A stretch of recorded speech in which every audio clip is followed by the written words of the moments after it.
All right, welcome to our scrappy little podcast, Off Topic with Tim and Matt, where we always go Off topic. Okay, so the big news in the sports world today, year of our Lord 2025, April 27th. I have to check my phone. NFL draft. I've got a lot of opinions on it. You've got a lot of opinions. I'm gonna let you go first. I guess really overall, what was your impression of how things went down? I think things went to start, but kind of by script. Yeah. Kind of like the way they went. They went off rail around the 8th pick. Things started to go a little different than I thought they were going to go. Right. We started off. Cam Ward went to Tennessee. Knew that was going to happen. Travis Hunter was the second person off the board. There was a trade. Jacksonville traded with Cleveland. Cleveland made a smart trade to drop back to the 5th pick, but pick up a couple extra picks later on, which was really smart. Abdul Carter went 3rd to the Giants. Kind of figured that was going. Will Campbell, the offensive tackle, went to New England. New England's got a new quarterback in Drake May, drafted last year, that they couldn't keep upright. So they go and get an offensive tackle. Great pick. And then Cleveland comes up and they take a defensive tackle. Now, a lot of people kind of thought that Cleveland dropped back because they were going to take Shedeur Sanders here. Yes. And they didn't. They took a defensive tackle, Mason Graham. Big guy, really, it was a real area of need for Cleveland to take him there. After that, Ashton Genty went, and I think Will Campbell or Mason Graham was mocked to go to Jacksonville. Okay. But Jacksonville jumped up, took Travis Hunter. So the first 6 picks were kind of how you thought they were going to go. Right. Jets were a question mark. Some people had him calling for him taking a tight end because there was 2 really good tight ends. Other people were saying that they were going to take offensive tackle and kind of sharpen O-line, right? And they took an offensive tackle. So it went back and forth. Carolina, they had defensive players mocked all the way through. That was the only surprise for me. This is where it kind of went off the rails. Yeah. Because then they turn around and they take the number 1 receiver. Great. They got the young quarterback in Bryce Harper. Bryce Young. Bryce Young, yeah. Yeah. Harper's a baseball player. Yeah, stars. But they got a young quarterback in Bryce Young. They don't have a lot of receivers, offensive firepower, people for him to work with. So they go and get a receiver. Not a bad pick, but their defense is horrible. And You got to get needs. You can't win without defense. So if Mason Graham had fallen, if Abdul Carter had fallen, would they have taken a defensive player? But I think they went with the best player on the board here because McMillan is the number 1 receiver. Yeah. He's going to be a stud. There's nothing wrong with him as a football player. It's just, for me, looking at all the problems in Carolina, it just didn't make any sense. When your defense is crap and you can go and get a good defender, why in God's name do you take a wide receiver? There's so many wide receivers in this draft. Yeah. There's always so many wide receivers available, free agency. Yeah. Like, it just didn't make, it just, like, why? And now Carolina comes back in the next 2 picks that they have, and they take 2 edge rushers. And they got really good edge rushers. They got Nick Scorton from Texas A&M, who's fabulous. But then they got a guy who fell, Princely Umanmielen from Ole Miss. And I think those 2 guys there, they made some smart picks. They kind of recovered themselves. They got Etienne's little brother, Trevor Etienne, running back from Georgia. Yeah. Got a good safety. And then they got some depth players. So they didn't do horrible, but it kind of just shocked everybody that they went with a wide receiver there. Yeah. Once again, though, I think because he was the best player available, Technically, when you're Carolina, you can only go up. Yeah. I mean, we look at, sorry, my brain farting, the Patriots. Yes. Hardcore rebuilding phases going on. Yeah. So they got Drake May last year, and they got their quarterback. So now they get someone to protect the quarterback. So they went with needs and best player available. They got both in the one thing. Yeah. Right? They needed someone to protect their quarterback, and this guy is like literally off the charts. Like, he was really good. I didn't see too many surprises, really. Travis Hunter went 2nd instead of 1st. Yeah. Bit of a coin toss, but I mean, what the hell? Tennessee needed the quarterback. Cam Ward's there. Everybody loves Cam Ward. Yeah. there was a talk, Abdul Carter as a edge pass rusher, considered cross-generational. He could have gone first overall, so he goes third. Big deal. Yeah. Big deal, right? So after Carolina takes this receiver, you got Saints go in there, and now talk again. Oh, they're going to take Shedeur because they need a quarterback, and they went with another offensive tackle who is just great, Kelvin Banks Jr. from Texas, and they're thinking to themselves, well, there's only 3 teams that need a quarterback. Right, and there's the Saints, Pittsburgh, and Cleveland. Yeah, and there's still 5 quarterbacks available. So they're like, well, you know what? We're going to shore up our O-line at this point, right? Smart move. I thought it was a smart move. it is. Anyways. It's not flashy. Everybody looks at the problem is you watch the Heisman Trophy celebration, and they're all offensive-based players. But you just look at after Travis Hunter goes, edge, offensive tackle, defensive tackle. Ashton Jeanty, running back, offensive tackle, and then, of course, McMillan. Then you go back, offensive tackle, tight end, edge, offensive guard, defensive tackle, tight end, linebacker, defensive tackle, edge, outside guard, then corner. It's, the vast majority of the picks always in the first round or the guys in the trenches. Yeah. The unsexy guys that don't show up on the score sheets, but are the ones that help you win. Yeah. It's the way it always goes. So I'm not really surprised the way things went. I mean, if you have at 19, Tampa Bay goes with a wide receiver, Ekbuka from Ohio State. Well, that's smart because they've got a really dynamic quarterback in Baker Mayfield. Yeah. So get something to throw to him. Okay, so that makes sense. They're in a different phase in where they are as a team as opposed to, I think the Dolphins or whoever that need, down and dirty guys. And through the teens. So at 10, the Bears needed a weapon for Caleb. Yeah. For Caleb Williams. So you're thinking he was going to take a receiver, or they're going to take a tight end.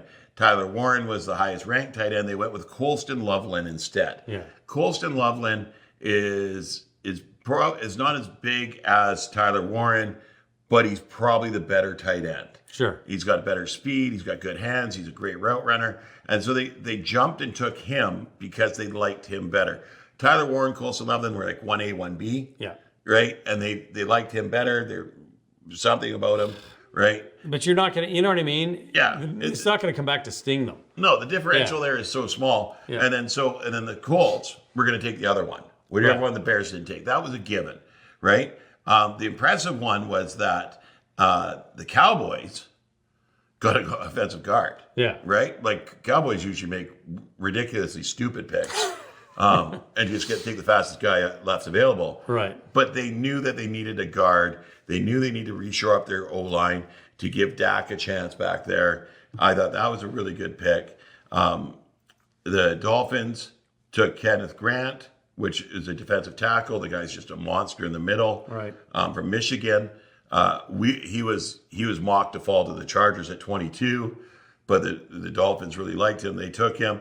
And then after Tyler Warren goes to the Colts, you got really smart draft picks here. The Falcons take a linebacker, Cardinals take a defensive tackle, the Bengals take an edge rusher. It was very deep on the lines this draft. Totally. O-line, D-line, very deep. Where I was shocked, because every draft mocked Omarion Hampton, the second best running back, going to Denver. Yeah. Because Denver needs some offensive tools. They've got Bo Nix there. They don't really have much of a running game. They got Audric Estime is the rookie they got from last year, who showed some signs at the end of the year. And they go with a corner. And everybody's kind of like, I didn't see that happening.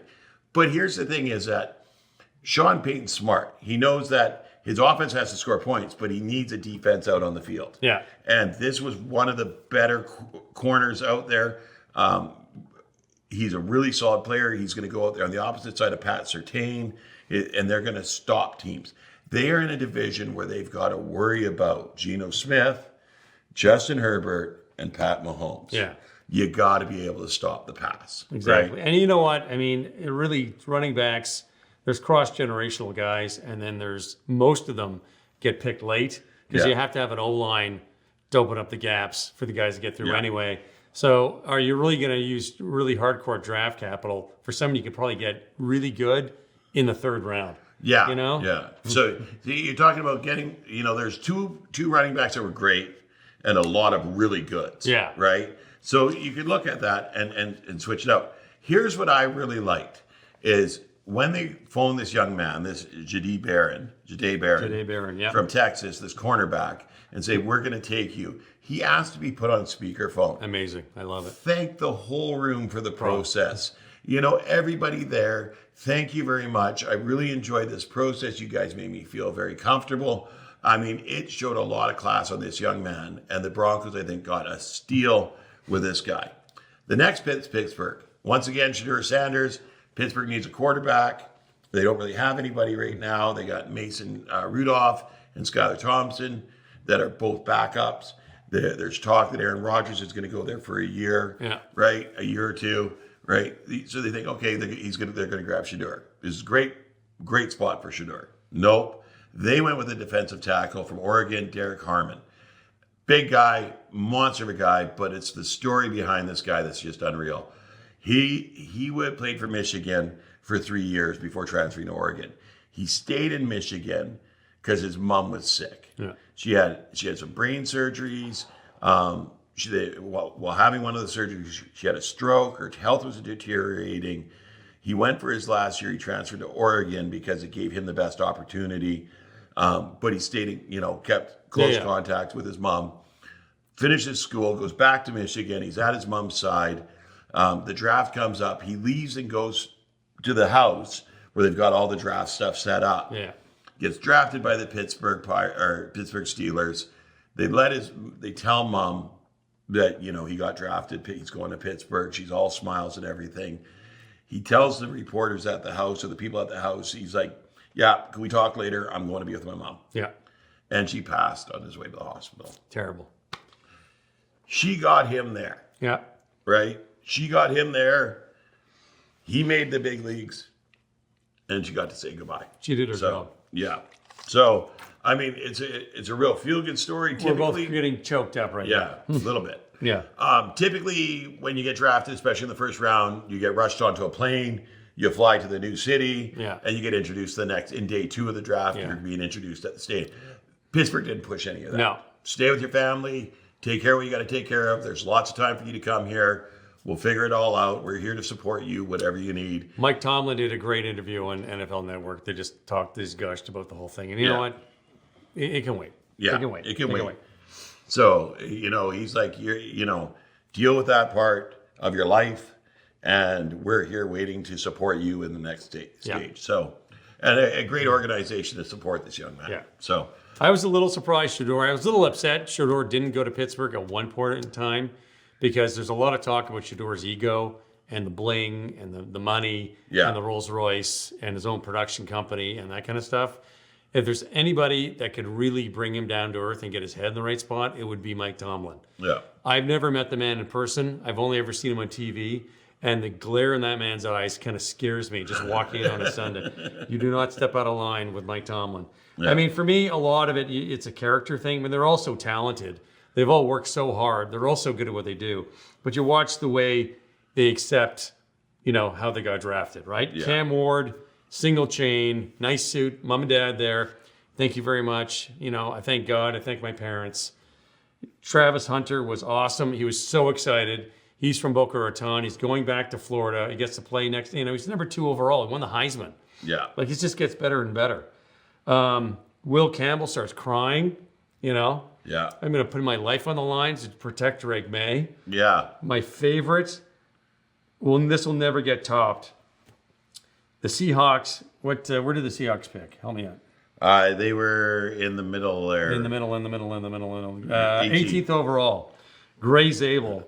They pick him up from North Dakota State. And not a big flashy school. Hey, man, how are you going to celebrate? Well, I'm going to start diving into some of these Busch lights. Yeah. Anheuser-Busch does not got this guy as their pitch man. They have no idea what they're doing with marketing. That is, he's like this. He's got the mullet. He's got the stash. Yeah. I'm going to dive into some Busch lights. Dude, you are my man. Like, that guy will just show up, stinking a beer, kill Yeah. it. He reminds me of a Travis Kelce or Jason Kelce. Yeah. You know, like just one of those guys, right? And he's offensive guard as I well. just Yeah. love he's, him. He's I going to just come to work. He's going loved to pack it. a lunch and come to work every day. Buffalo packed Maxwell Hairston, almost dead last in the first round, 30th. He sat there in the draft room watching 29 other guys go in front of him. He stopped and congratulated every single one of them. Hugged them all. Hugged them all. Hugged them all. And then it's his turn, and it's like, hey, man, check me in. Yeah, So and it's there a everybody's lot of cheering. character. A lot of character in that room. So after Pittsburgh picked was my Chargers, Yeah. right? Here we go. Here comes the next hour. And I'm thinking, you know, they had some needs. Their defensive line's weak. Their edges, they, you know, they got rid of Joey Bosa and let Joey Bosa walk, right? They got 4 expiring contracts on the defensive line. Their O-line's good, but they could use another guard, you know. But really, they needed weapons for Justin Herbert. Yeah. And beautifully, we're sitting here with the second best running back and the second best receiver to pick from. And it was just fabulous. I was like, oh my goodness, I'm so excited. Because, yeah, you want to make smart picks, but the Chargers are kind of at a point where a smart pick is to give Herbert a weapon. Yeah. And they went with the second best running back in Omarion Hampton. Now, I love this kid. Now, remember, it's only the first round, and there's all sorts of offensive guards and tackles and stuff Very in the deep. second and third and the fourth. Yeah. So it's not, you know, the whole world does not edge balance on this one pick in the first round. Yeah. Most of your picks, you know, in a team, they're not all first rounders. They're fifth, sixth, and sevenths. Yeah. You know, they're second and thirds. So So this is Marion Hampton, 6 foot, 220 pounds, out of North Carolina, right? He's 22 years old, so he's young. Yeah. Because running backs you really only have until your 30s, early 30s, unless you're right? Derrick Henry. And that's, yeah, he's just a beast. But this is who they compare him to. Yeah. His size, the way he runs. And then I was watching clips on him. He leaps over a defensive tackle and drove through a linebacker into the end zone. I'm like, I love you. I love you. I love you. Right? Oh, yeah. So I'm very excited about this. The next pick, though, and this makes me laugh, because for years and years, Green Bay fans, with Aaron Rodgers there, were always get a receiver for Rodgers. First round. Nope, they go offensive line. Get a receiver for Rodgers. Nope, they go defensive line. Yeah. Get a receiver for Rodgers. Rodgers is gone, and for the first time since 2002, the Green Bay Packers picked a receiver in the first round. There you go. Matthew Golden, right? He was very happy to be there. They're very happy to be there, and the Packers fans were ecstatic. And it's Yeah. in Green Bay, so they're losing There it. were more people in the parking lot at Lambeau for the draft than there is in all of Green Bay. There's Yeah. 110 people in Green Bay, and there's like 130,000. There's like 130,000 people in the parking lot at Lambeau. It was a crazy fun day, man. I got Yeah. 1 year we're gonna go. Yeah, 1 year we're gonna go just to go. Donovan Jackson went to the Vikings as a guard. Then we had a trade back into the first round, and now 2 other teams besides Pittsburgh that needed a quarterback were the New York Giants Yeah. and the Cleveland Browns. And so there had been talk that one of these 2 was going to trade back into the end of the first round and take Shedeur Sanders. And I think that they are both trying to get back there at this point. They ended up going with the Giants. So Cleveland stepped back. The Giants drafted a quarterback, but not Shedeur Sanders. Jackson Dart from Ole Miss, who I really liked. I think he climbed the draft boards. His interviews went well. The teams really liked who he was and what he brought to the table. Just so we're clear, this is not a quarterback-heavy draft like it was last year. No, not at all. Like most of these guys, like from Ohio and Ole Miss and Alabama, Texas, Penn State, they're mostly described as being backup quarterbacks. Yeah. You're not going to put a lot of draft capital unless it's a Cam Ward, first overall, Yeah. in a pick. Because, I got nothing against Shedeur Sanders at all. I really don't. I mean, he's good. He's good. He went in the 5th round. He went probably, when you stop and think about it, when you look at his numbers, where he should have gone, right? Next season, maybe there's going to be bigger quarterbacks coming in, or the season after that. It's a quarterback-heavy draft next Right? year. So you're going to have better options next year. You're not going to Yeah. throw all your capital into this year. And, they need backups, right? Most of them just need a good backup quarterback, and that's what they're getting this year. Well, the Giants get this Jackson Dart, who's a solid quarterback, could probably start. Eventually. No, like this year. Eh. But they got an opportunity to sit him behind Russell Wilson and Jameson Winston to see how winners prepare. Yeah. Right? And work with these winners who know they only got a year or two contract with the Giants. Jackson Dart has this opportunity to learn, come in slowly. Giants can work with him and move him forward. Yeah, that was the most of the picks. Seahawks. I don't know if Las Vegas picked anybody up. Cleveland has 5 quarterbacks now coming out of training camp. Yeah. It's you've got your starter who's going to be there long enough, and you have someone to back him up. Yeah. And then I'm telling you, next year one of those teams are going to get a stud, and all of a sudden we're going to forget names like Gabriel Dillon and Shedeur Sanders. And Yeah.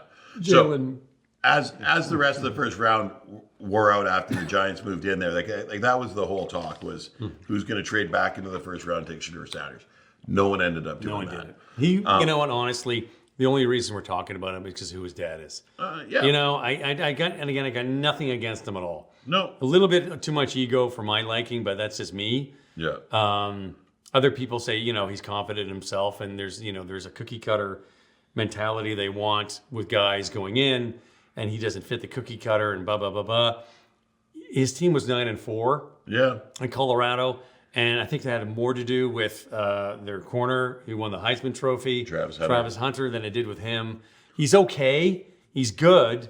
But he's just not as good as people hyped him up to be. And a lot of guys in the media, they really like Dion, and they don't want, they're buds with Dion. So they pump him up a little bit too much. He was one of the most accurate passers in recent history. Sure, he's got something. There's something there. Because he's playing college D1, so he's doing something right. Yeah. But he wasn't going first overall. No, he wasn't. And he knew that. He knew that as that's well. why he wasn't even in Wisconsin. He was still back in Texas. And so he's a very precise thrower. I kind of akin him to like the Peyton Manning, Phillip Rivers style of stand in the pocket, deliver the ball where it's supposed to be. And the NFL is kind of moving away from that too. Exactly. So that's the big thing. Andrew Luck was one of the last ones like that. Yeah. Justin Herbert's a bit like that, but he can scramble. He can extend plays. They're kind of moving away from that. Sam Darnold's definitely that. He has no scramble at all, right? But Shedeur Sanders, if he gets into a situation where they've got a good O-line, they've got some good fullbacks that can get up and block for him, give him that time for plays to develop, he can put the ball where it needs to be. Sure. Great backside shoulder passes. He hits people in the hands on the move across the middle, but he's got to stay in the pocket. And that's where the NFL want that guy that can take off and run. Jalen Hurts, Lamar Jackson type players. Josh Allen. There's another one. Yeah. Jackson Dart. Patrick Mahomes is the wizard. The magician. He's the wizard. Yeah. Jackson Dart has a lot of Josh Allen characteristics, which is why I think the Giants went with him instead of Shedeur Sanders. Now, Cleveland, at this point, knows it's just them in Pittsburgh that need a starting quarterback. So all of a sudden, them in Pittsburgh stopped picking quarterback. They're not going to pick a quarterback. And it went to the 6th round before they got their quarterbacks. Yeah. And I think if Shedeur didn't go to Cleveland where he did, Pittsburgh would have taken them with their next pick. Yeah. They took Will Howard from Ohio State instead. Cleveland even said, we're going to take our rookie backup in Dylan Gabriel before we take Shedeur Sanders. And I think it was kind of one of those, well, who really wants to take him type thing. He is going to be a work in progress. He's got a very high ceiling. Yeah. The skills are there. It's not that he isn't skilled. Yeah. He just isn't as good as too many people hyped him up to be. But you hear all this stuff like in the interview he was like, I know everything already, and my dad's going to be the coach here in 2 years. Yeah. I wasn't at the interview. I don't know if that's bullshit or not. No. Right? And they're not. No team said, here's what happened. No. It's all confidential. Anonymous. No GM's going to turn around and dump on some 22-year-old kid on draft day. Yeah. And all the anonymous stuff. It's just some jerk beaking off. Yeah. Right? There's none of it's. But he's okay. Yeah. Like he's good. He's got skills, like you said. He can make it, but it's going to take a few years in training camps, in practices, playing in the big boy league to get there. It's not going to happen overnight. I mean, even Tom Brady sat behind Drew Bledsoe for a few years. and he had to, really up his game, Yep. right? So it just takes time. Like, not everybody's, Eli Manning. Like, it just doesn't work that way. So after Jackson Dart, the Falcons actually traded back into the first round. Crazy. You're right, crazy. And I'm thinking, oh my God, they're going to draft Shadur Sanders. They're going to have Michael Penix, Kirk Cousins, and Shadur Sanders.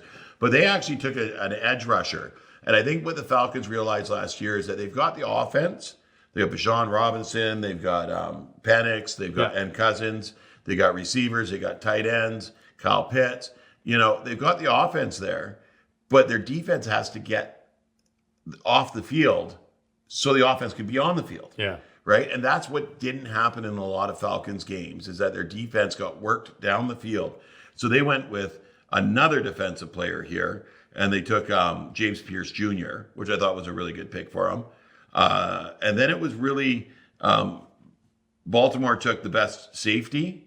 So they got Kyle Hamilton right now, who they want to play up in the box more. So they took Malachi Starks, who can play back as safety, which is great. The Lions took a defensive tackle. Their defense let them down at the end of the year there and in the playoffs.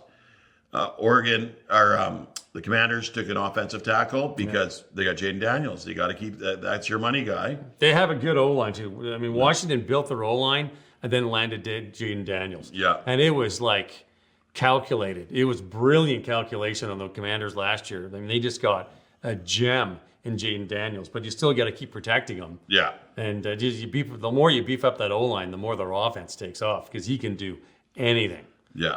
And then Buffalo, knowing that they're going to have to face Lamar or Pat in the playoffs, he went out and got another corner, which I thought was brilliant. Yeah. I mean, Denver did the same thing. They got a corner.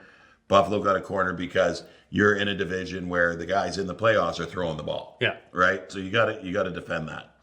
Here's a beautiful pick. And Philadelphia actually traded picks with Kansas City to jump ahead of them to get this linebacker, Shahad Campbell.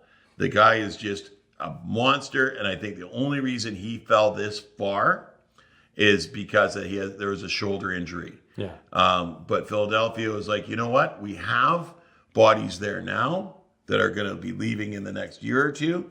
We got time for you to heal up, get better, learn the game, learn the pace, and then step in and be one of our defenders. Philadelphia's always got a good defense. Great.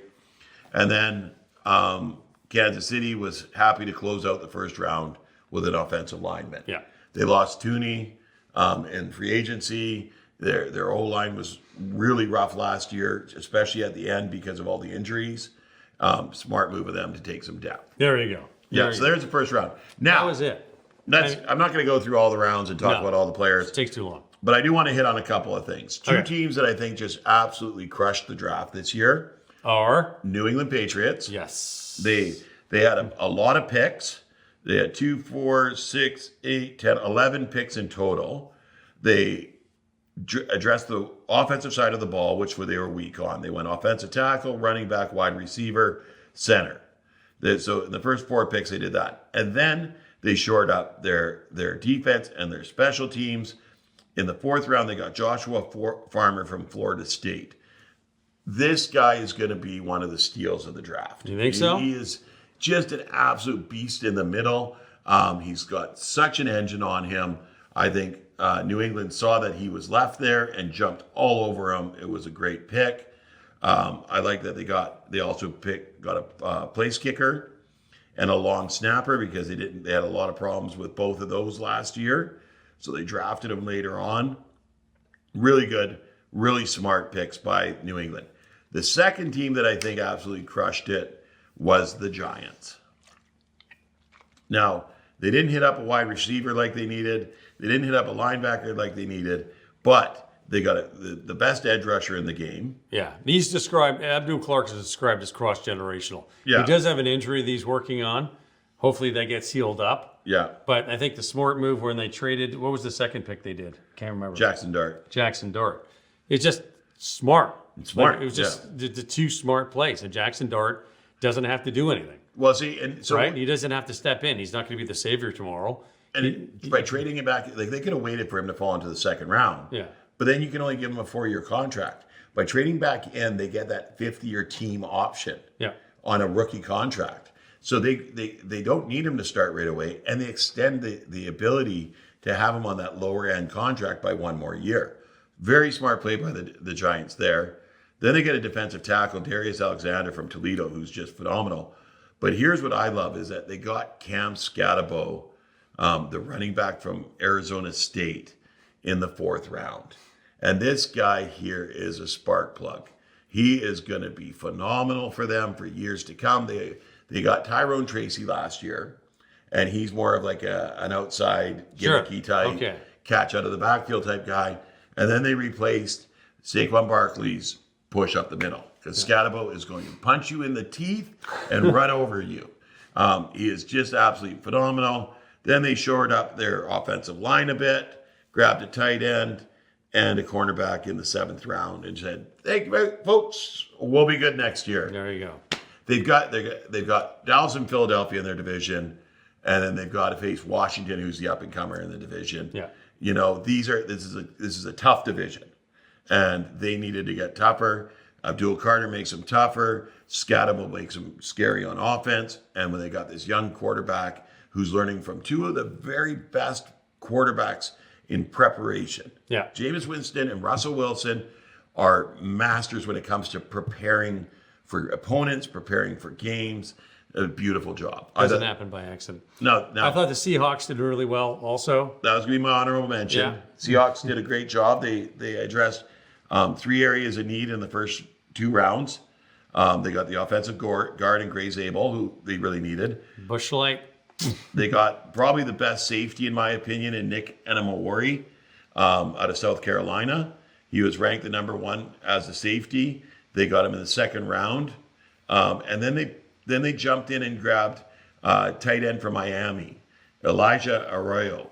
And this guy here is 6'5", 250 pounds. Yeah. And now, people were worried about him because he missed most of 2002 and 2023, or 22 and 23 with a knee injury, but started all the games last year, 16.9 yards per catch.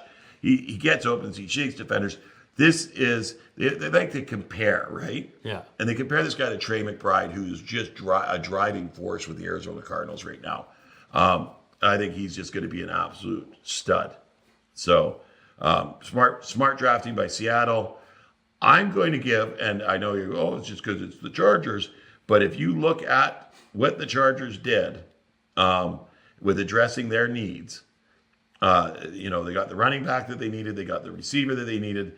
They actually came back into the 5th round, gave up a couple. They had 4 picks in the 6th round, gave up 2 of them to come back into the 5th round to grab a tight end from Syracuse because they needed a pass-catching tight end. Right. And they watched these tight ends go, these really high-end ones, but they had their eye on this guy, and he may be the next Travis Kelce. Okay. Later round pick, 5th round, Travis was 4th. Yeah. Right.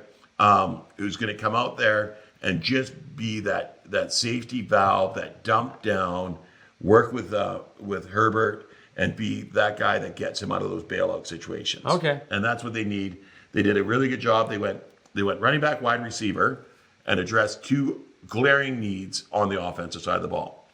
Swung around and took Caldwell from Oregon, the defensive tackle, he was one of the reasons Oregon was so good the last 4 years. Yeah. Because he stuffs the run up the middle.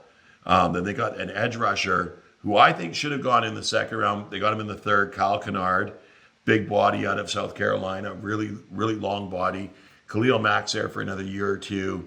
They got Tui Tulupu on the other side. This kid's going to learn from Khalil Mack, one of the best to ever do it, and then replace him. Right. And they brought another receiver, the tight end, offensive tackle, a couple safeties. The safeties are going to be special team players that are there as depth for any of the corner positions. So I thought they had a really good draft too. Baltimore and Buffalo were smart. Chicago was really smart. There was a lot of smart picks in this draft here because there wasn't flash for anybody to try and jump at. Now, let's talk about Cleveland. Okay. One more. We're going to wrap. We'll talk about Cleveland. We'll wrap it up because we're going a little long. So, sorry about that, guys. That's okay. Cleveland. It's an exciting time. So I think the GM at Cleveland is playing chess while everybody else is playing checkers here. They go and they get the defensive tackle. They got a linebacker next, and they got a running back. All areas that they need to worry about. They don't, their tight end situation is rough.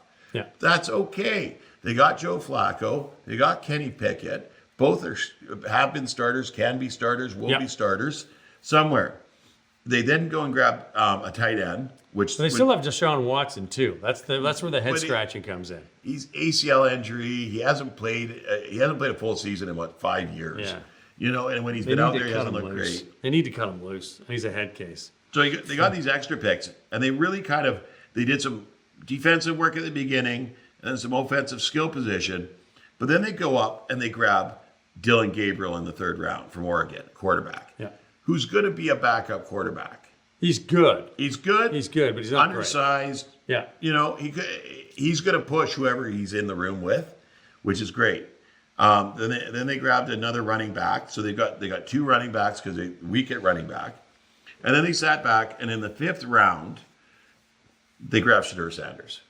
Finally. It fell to them in the 5th round that they took Shedeur Sanders. Now, it was smart here because they knew nobody else needed him. Nobody else was going to take him. Maybe Pittsburgh, but Pittsburgh kept skirting past him. They knew he was going to be available. And they took him with their last pick because it reduces what they have to pay him. It reduces the contract to 4 years if there is any problems with it, right? Because everybody's like, oh, there could be issues with his ego, blah, blah, blah. The guy's a football player. He's going to come on there and he's going to play football. But now they have 4 guys in their QB locker, in their QB room that could play. Dylan Gabriel, maybe mid-season, maybe the following season, he needs a bit more conditioning, right? Shedeur Sanders is going to be ready for day 1. Joe Flacco is going to be ready for day 1. Kenny Pickett's going to be ready for day 1. And when things start to happen to other teams where they, so Cleveland's going to go through their off-season program. They're going to go through their rookie program. They're going to go in a training camp. They're going to judge all 4 of these quarterbacks, see who's progressing, see who's doing what. And then when somebody has a quarterback go down and they need a quarterback, boom, trade time. Yeah. It's smart. He's taken a position that is very crucial to the team, and he's built it. Yeah. He's built his room, so it is strong.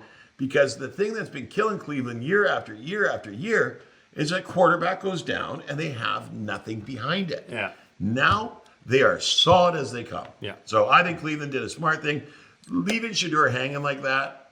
They didn't leave him hanging. They drafted him where he should have been drafted. Yeah. He was a later, maybe into the 5th or the 4th. But if there was more teams that wanted a quarterback, I think he goes in the 1st or the 2nd. But because so many teams are set at quarterback, or just waiting till next year, like the Rams traded out with the Giants because they've got Matthew Stafford for 2 more years. And it's a big quarterback draft next year. So they're like, well, deal with it next year, right? So I just don't think a lot of teams needed a quarterback this year. And the quarterback depth really wasn't that great anyway. No, it wasn't. So anyways, draft was fun. I watched all of it. Had a good time. I had my iPad out yesterday with my speaker as I was gardening because I was tearing out a tree and everything. So, I got to turn, listen to the pick, and then they yap for like 20 minutes so you could do a bunch of work, right? It was a lot of fun. I enjoyed the whole thing. I don't think it was the most exciting draft there ever was. No. But there was a lot of times you're nodding your head, that's a good pick. Yeah. That's a smart pick. It was solid. Everybody made smart picks except for Carolina because they're Carolina. I did these stories. I mean, oh my goodness, it got me tearing up in some of these stories. These kids have gone through some tough things. So they're looking good though now. All right. Thank you very much for tuning in. Don't forget to like, subscribe, and comment. We want to hear from you on Off Topic with Tim and Matt, where we always go off topic. Thank you. Thank you very much.